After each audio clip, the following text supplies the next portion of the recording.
The back and forth about whether or not President Joe Biden should remain in the race continues, with Illinois Governor J.B. Pritzker and Chicago Mayor Brandon Johnson yesterday sounding off on whether the president should step aside. And all indication is, at least publicly, they are saying that they are with the incumbent.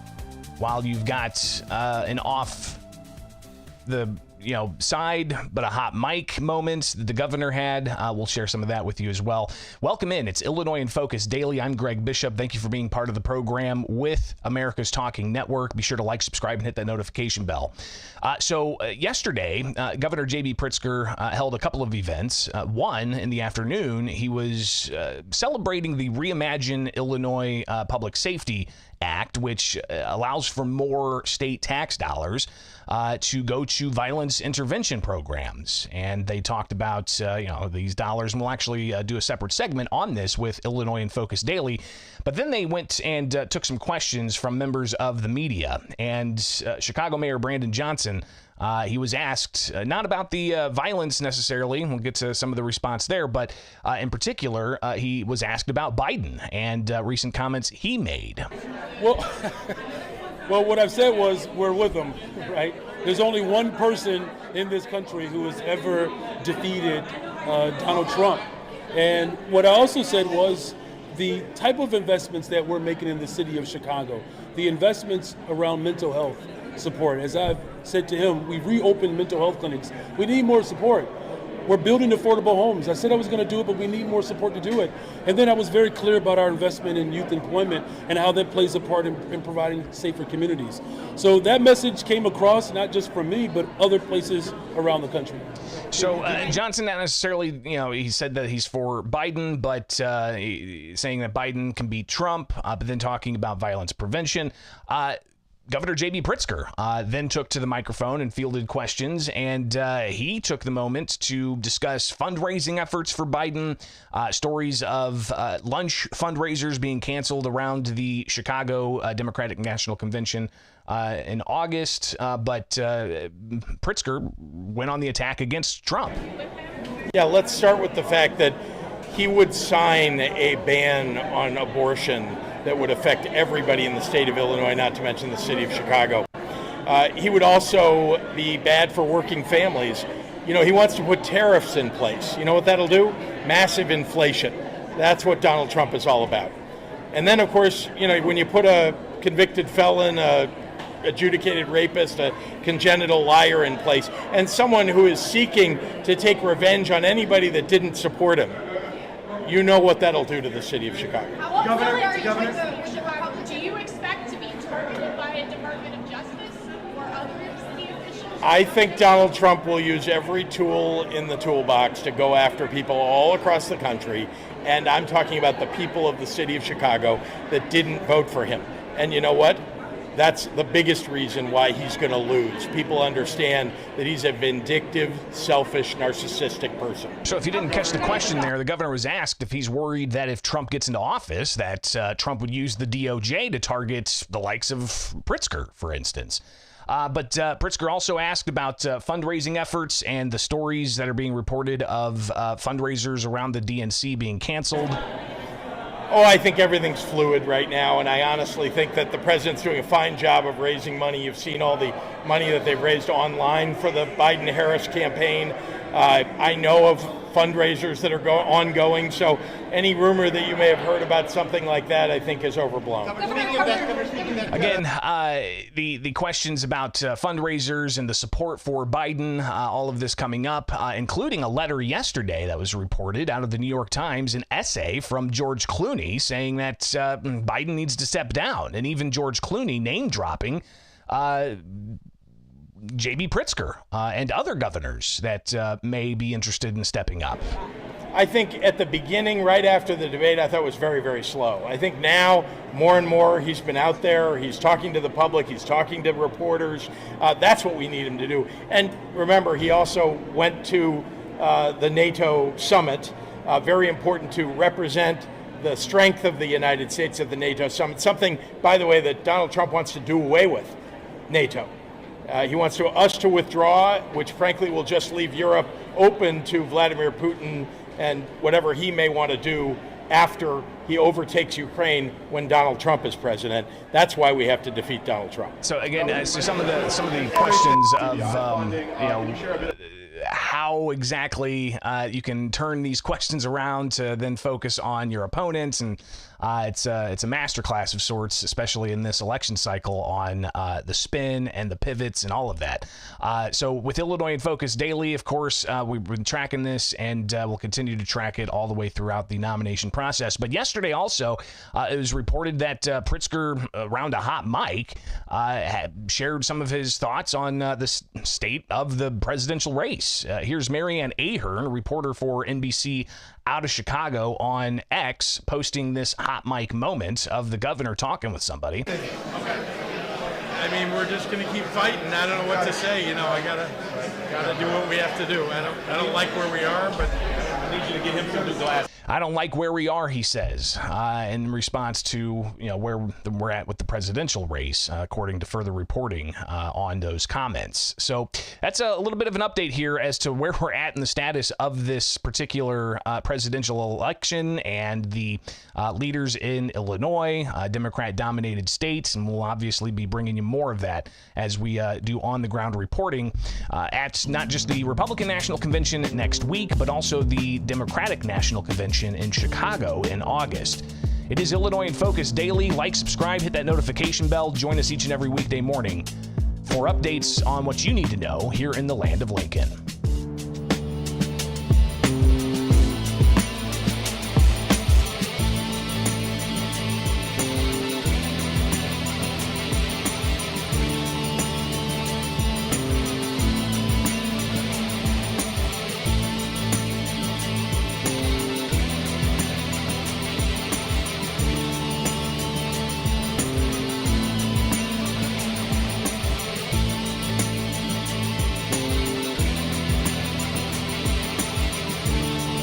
A new measure in law has some reforms coming for the health insurance industry in the state of Illinois. Governor J.B. Pritzker signing a bill yesterday that he advocated for in his State of the State speech, and it brings about reforms to health insurance. Things like getting rid of pre-authorization, getting rid of step therapy, allowing for insurance to give more money to those seeking emergency mental health services. So a variety of things in this measure, and it was a bipartisan measure. You had even some insurance groups saying that some of these things could be workable, but all of this obviously coming at a cost to taxpayers, and those taxpayer costs we'll touch on here in a moment. But again, yesterday the governor in Chicago signing the Healthcare Protection Act, and does a whole host of things. Some of them kick in January 1st of 2025. So what exactly does this do? Again, it gets rid of step therapy, it gets rid of pre-authorization, but only for Illinois managed health care insurance policies. And these particular policies, for instance, really are those that have insurance for state government workers and public sector workers, the like, that have insurance policies regulated by the state of Illinois. Here's Governor J.B. Pritzker and Senate President Don Harmon yesterday talking about this particular bill. For thousands of Illinoisans, the reforms in this bill will mean the difference between, suffering with curable health conditions and getting the care that they need in a timely manner. And for some, this bill will quite literally save their lives. Today's bill signing is the culmination of a massive effort on the part of our colleagues, Governor Pritzker, and advocates. A massive effort to put into law something that seems like it should be common sense. Health insurance companies should be focused on making people healthy. But somewhere along the line, priorities got out of whack. Instead of helping patients find the best care for their individual needs, the focus too often shifted to maximizing profit. So the bipartisan bill passed, but not without substantial questions. And it was brought up in the House earlier in session, and it was discussed, and even the costs were raised as an issue. State Representative Ryan Spain, a Republican from Peoria, asked the bill's sponsor, Anna Moeller, a Democrat from Elgin, I believe, who sponsored the bill, and she answered the questions of how much this costs, but also, does this impact the health insurance for immigrant adults and health insurance for immigrant seniors, the health benefits programs, HBIS and HBIA. And this is the hundreds of millions of dollars in taxpayer subsidies going to pay for the health insurance of non-citizens in the state of Illinois. Here's some of that back and forth in the House. And so I wanted to clarify your legislative intent. And my question to you is, does this bill make any changes to the benefits of the HBIA or HBIS programs? No, this bill does not affect those programs at all. Does this bill have any bearing whatsoever on either of those programs? No, this bill affects the Medicaid program, but as you know, those are Medicaid lookalike programs and therefore do not affect the program offerings or details of those plans. And you can tell how important this measure was to Governor J.B. Pritzker, because you see him there in the House chamber during debate, looking on at the sponsor, and there he is right there, looking on to the sponsor as the debate happened when this passed the House the first time. But it had to go to the Senate as well. But before that, there were questions about the costs. State Representative C.D. Davidsmeyer in the House raised those concerns about how much this is going to cost taxpayers, especially with the insurance being regulated, that type of insurance being had by state employees. I want to reiterate the concerns that I have that, as you said, the HBIA and HBIS, the programs for non-citizens that are here, you said those mimic Medicaid, They're but, not connected. but would not be covered by this. Correct. They're a Medicaid lookalike program. Okay. So I still have concerns that it could be, because I think sometimes we try to stretch that within our department, so I certainly have concerns about that. Ultimately, I think this is going to be a large increase to the state of Illinois. I think it's going to be an increased cost to taxpayers, because the majority of our taxpayers will not be covered by this. And with those concerns, along with the illegal immigrant population, I want to say I will be a no on this. So I do appreciate your work. So again, passed the House, and there was bipartisan support, and then it went into the Illinois Senate, where State Senator Dave Severson asked State Senator Robert Peters how much this is going to cost taxpayers. What's the estimated cost for implementing this plan on working families in Illinois? Senator Peters.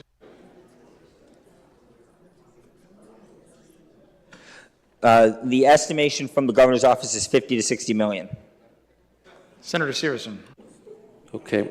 And what was the cost estimate from the industry? Do you remember what that one was?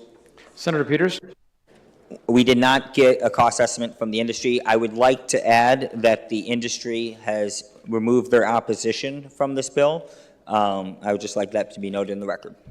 Senator Severson. Thank you. Well, I'm not sure if they didn't have much of a choice, but... So again, the Democratic supermajority, with some support from Republicans, passing this measure out of both chambers as amended in the Senate and then out of the House, where the governor then signed this yesterday with Daily. Like, subscribe, and hit that notification bell with America's Talking Network for Illinois in Focus Daily.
tens of millions of dollars of tax money going for violence intervention programs in Chicago and elsewhere throughout the state. But of course, with headlines out of Chicago just over the Independence Day holiday weekend, 100 shot, 19 killed.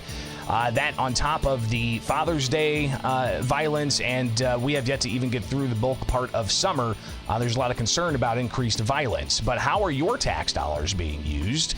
And is it the appropriate use of those tax dollars? We're going to get reaction from Republican State Representative John Cabello in moments, but I wanted to share with you some of what Chicago Mayor Brandon Johnson and also Governor J.B. Pritzker had to say yesterday at an event talking about the Reimagine Public Safety Act and celebrating more tax dollars going to these types of violence intervention programs. So here is, with Illinois in Focus Daily, part of America's Talking Network and the Center Square, here's Chicago Mayor Brandon Johnson yesterday talking about city spending of tax dollars to battle violence. First of all, the investments that I've made is what the government has to do.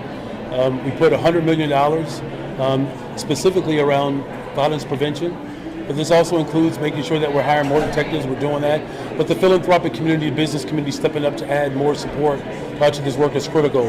It's really about relationships. So again, talking about $100 million from the city, but also yesterday it was announced that there was millions from private dollars going to help out with these efforts to, build violence intervention programs. And the mayor talking about the need for people who are known in the community to be out in the community to try to intervene in violence. In many instances, you have not just conflicts, with opposing street organizations or gangs. Sometimes there's dispute internally, and you have domestic violence that exists as well. That's why I provided a holistic approach towards violence prevention. It's not just simply about what gets in the headlines, right? So it's really about relationship building. It's also about connecting to resources. And don't forget, earlier this week, Mayor Johnson, after that violent weekend, he blamed Republicans who support the gun industry. He blamed even Richard Nixon for what he said was disinvestment in communities and harming civil rights. But the Nixon Foundation came out countering that, showing that Nixon actually approved a lot more money for civil rights efforts. Governor J.B. Pritzker yesterday asked about violence intervention, and he also shifted blame to Republicans. It's frustrating, let me just say, and people are frustrated all across the country. Chicago's not the only city that suffers from violent crime. We have a particular problem that we know that we're always working to overcome. But if we had not put the dollars out there and supported community violence interrupters and rebuilt the infrastructure, because it got decimated by the Republicans, if we hadn't rebuilt it, the problem would be much worse today. We are making progress. So again, the governor saying that it was Republicans who decimated funding for violence intervention. He reiterated that, answering another question. Yeah, so let's remember that when Republicans defund programs like the ones that we're talking about in this room, the community violence interruption programs, which is what Republicans did, you end up with, and the study from Northwestern shows it about Illinois, you end up with more violent crime. It's Republicans that have caused this problem, and Republicans don't want to deal with it. They say they're the party of law and order, but the leader of their party is a convicted felon. So to get reaction to this, we now connect with State Representative John Cabello, who is also in law enforcement and somebody who can bring a unique perspective to all of this. So Representative, your reaction first off here to the idea that it's the Republicans. I'm guessing that he's talking about former Governor Bruce Rauner pulling back some of those violence intervention funds. First off, your reaction to the blame seeming going to Republicans, and second off, are these types of dollars effective? Representative, hold on one second. I apologize. Now you're live. Go ahead. Thank you. To blame Republicans that are in the super minority of causing these issues. I mean, how long has the governor been the governor? He's been here for quite some time. And the mayor has been here long enough now as well. And there hasn't been a Republican that's running the city of Chicago ever, I believe. So, if you're going to be a leader, at least lead and take the blame when the blame is squarely on your lap. Honestly, when I heard you say that, I thought they're insane. Maybe the governor or maybe the mayor of Chicago is going to check himself into the hospital again. It's insane. Now, some of these programs are very good. Some of them are very good, but there's got to be some sort of measure, some checks and balances. We have to know where the money's going. We have to see the results. If they don't check mark all of the checks and balances that the General Assembly needs and wants, then we need to make sure that those programs are cut out so we can put more money into the programs that do work. Representative, when I first started reporting on the State House, it was right at the tail end of the Quinn administration, and there was a big controversy about the Neighborhood Recovery Initiative. Not sure how familiar you are with that history, but from my understanding, and again, it's been a bit since I've reviewed it, but these were public dollars going to help out nonprofit groups, and there was questions about individuals getting six-figure salaries. There were questions about the money possibly, assisting in political motivations, especially heading into election. We're in another election year here, and the governor's got $180 million in this budget to help with violence intervention. Do you worry that we could run into similar types of situations if we don't have that real review and thorough understanding of how these dollars are being spent? Absolutely. And I think, I came in obviously at the end of Quinn's administration too in 2012. So we kind of started around the same time down there. But yeah, there was mass spending on these programs that it was almost like a slush fund where nobody knew where the dollars were going. Nobody knew what they were being spent on. And that's not what you should be doing with taxpayers' dollars. So I think now with the oversight that we do in public safety approach, I'm the spokesperson on that. Rita Mayfield is the chair. We actually have a very good working relationship, and we're holding these folks accountable as to where every penny is going, because we can't have public dollars just being used as a slush fund and being put all over the place and nobody knowing where it's going, what it's doing, and how it's being spent.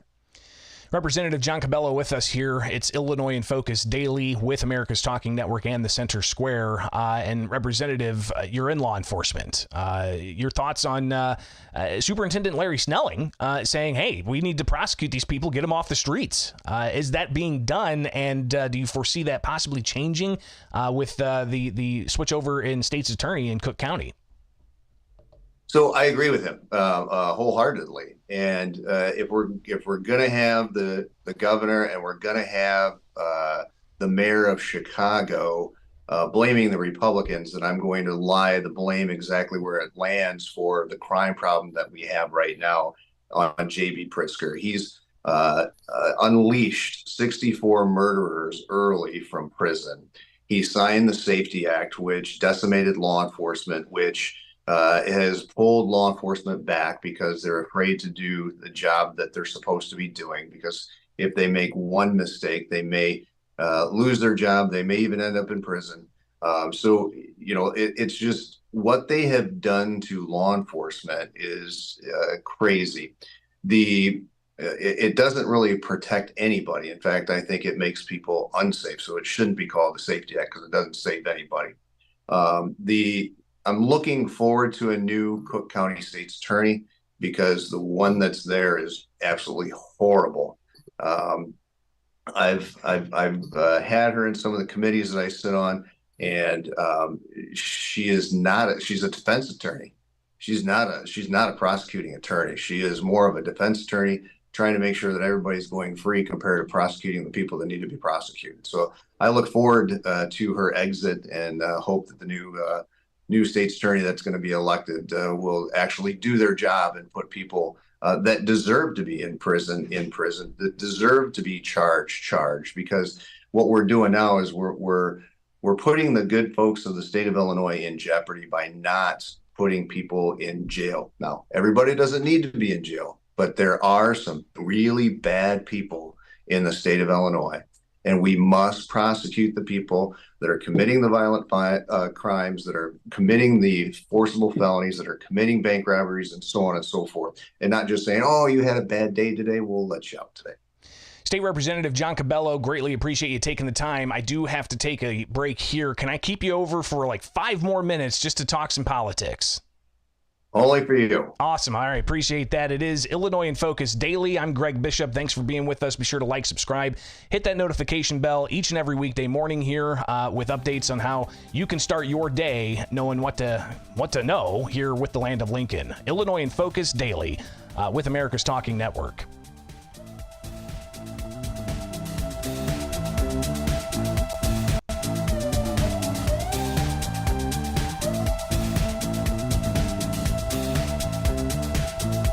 Next week, Illinois in Focus Daily will be on the ground at the Republican National Convention. Looking forward to seeing how that plays out. And of course, with the eye on the Democratic National Convention in August, we anticipate being on the ground there as well. So be sure to like, subscribe, and hit that notification bell for daily updates from Illinois in Focus Daily with America's Talking Network. Continuing a conversation from the previous segment with State Representative John Cabello. Representative, you are a Trump delegate. So I want to get your take on what you expect to happen and how important this convention is heading into November, not just for the top of the ticket, but even down in the lower parts of the ticket, like state representative, for instance. Important. I have been with Trump and the Trump folks since 2016, where I was the co-chair of the campaign here in the state of Illinois. Delegate all 3 times that he's run. So I'm looking forward to a very positive message from the president when he accepts the nomination. I'm looking forward to who the VP is going to be. I mean, we can all speculate, but none of us know. We can try to make that educated guess, and then the former president may throw a curveball at you. But a positive message on how we are going to move this country forward for the future is what I'm looking for, hoping to hear, and I think that I will hear. It's always a great show when President Trump is up there speaking. So I think it's going to be a good time, especially right now with the Democrats being in complete chaos with whether President Biden is going to be their nominee now or if it's going to be somebody else. So I think it's going to be an interesting week because we're hearing that Biden will be out maybe possibly by Monday. Representative, Illinois, obviously, Republicans are in the super minority. What, if any, impact do you think Trump being on the ballot will have for the prospects of Republicans gaining any ground in the state of Illinois? Well, if you look at the numbers, and, we haven't seen a ton of numbers here in the state of Illinois yet, but numbers around the country in different places, especially Democratic areas, you're seeing more and more folks moving over to the Trump side of the vote, which would then help down the ballot. I think the Democrats have really misstepped here by going so far left that they've lost a lot of their longtime voting Democrats. So I think it's going to be a very interesting race to watch. Obviously, our state, we have different dynamics. We have different dynamics in towards the suburbs to down south. So Trump is definitely going to help people outside of the populated areas of Chicago and in towards your neck of the woods down by St. Louis. But it's going to be an interesting dynamic. You can't run campaigns the same way in Southern Illinois as you do in the suburbs. So we're going to have to make sure and help all of our folks and make sure the messaging is correct for all of them. Now, in Illinois, obviously, Republicans have the organization, and you've got the chairman, Don Tracy, having announced he's going to be stepping down.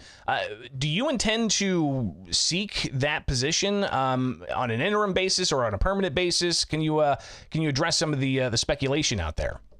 Sure. There's no more speculation. I turned in my application yesterday by the 5 p.m. deadline. I am looking at only a interim spot to get us through the convention and through the election. As talking to many of the board members for the state central committee folks, a lot of folks think this is a rush process, but it is. And the reason why it's a rush process is because we have to have a chairman in place for the convention because there's a lot of paperwork that needs to be signed once the president accepts the nomination. You got to do a bunch of paperwork. But being from 2015 to 2016, I was the chair of HRO, House Republican Organizations, that oversaw every single House race in the state. So I know how to manage. I know how to make sure that we keep the train on the tracks and moving in the right direction, while the State Central Committee then has the time to slow this process down, find the right person. Because we need the right person to lead us into the future. We're going to try to build a foundation to make sure that future is starting to be built. And then we'll hand over the keys and say, here you go. We hope we left the ship in a better place for you, and help that next person who's going to stay for quite some time. Do you have any thoughts on who that next person should be after your possible interim leadership? That is not my decision. That is the decision of the State Central Committee folks. So, again, I just looking at trying to help manage from the time that this next chair or interim chair is taking over, until they have the time to do that search, to make sure and get the right person. I mean, I don't know who it is, and it's not my decision. I'm not a State Central Committeeman. And then, Representative, if you could, I know you and I have talked about this before, but even in the live chat this morning, people raising the vote that you took about non-citizens given a pathway to become police officers.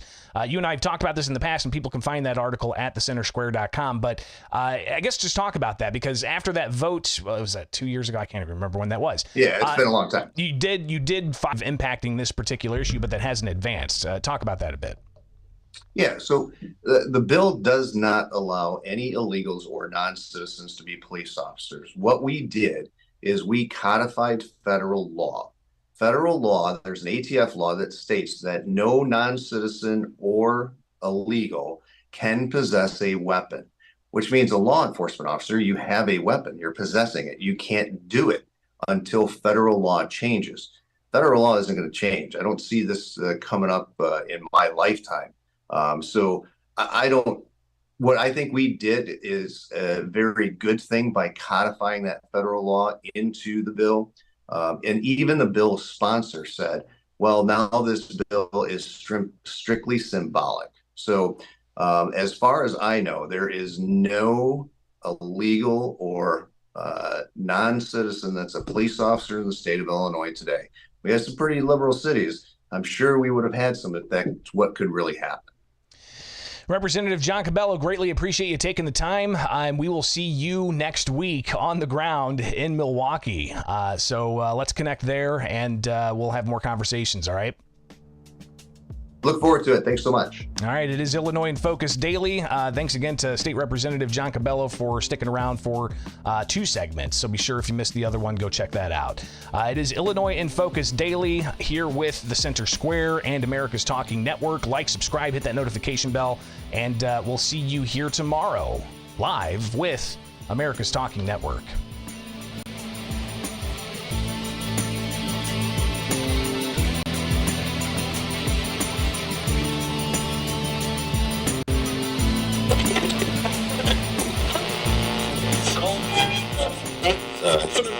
Go ahead.